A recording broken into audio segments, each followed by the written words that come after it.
सखर मां हफ़ीज़ लाशारी जी रिपोर्ट मुताबिक़ सादिकाबाद सां तालुक़ रखंदड़ भट्टी बिरादरी जे मर्द ऐं औरतुनि मुबैना तौर 9 सालनि जी नींगरी जे अगवा जे ख़िलाफ़ सखर प्रेस क्लब ॿाहिरां एहतजाजी मुज़ाहिरो कयो आहे। आला अख़्तियारनि खां इंसाफ़ जो फ़राहम करण जो मुतालबो कयो आहे। एहतजाज में मुस्मात रुखसाना भट्टी, आलिम ख़ातून, गुलाम नबी ऐं ॿियनि माण्हुनि शिरकत कई।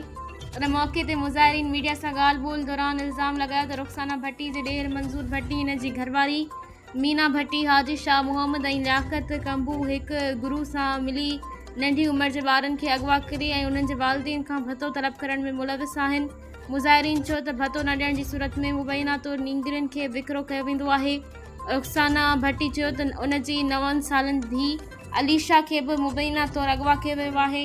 नींगरी खे आज़ादु करण लाइ 20 लख रुपया भतो तलब कयो वियो आहे। उन सबबि ख़ानदान शदीद ख़ौफ़ हिरासा जो शिकार आहे। मुज़ाहिरीन चीफ जस्टिस ऑफ पाकिस्तान, वज़ीर आला पंजाब, DPO रहीम यार ख़ान ऐं आला अख़्तियारनि खे अपील कई आहे त वाक़े जो फौरी नोटिस वठी मुलविस माण्हुनि ख़िलाफ़ सख़्त क़ानूनी कार्रवाई कई वञे ऐं 9 सालनि जे ॿारनि खे बहिफ़ाज़त बाज़ियाब करायो वञे।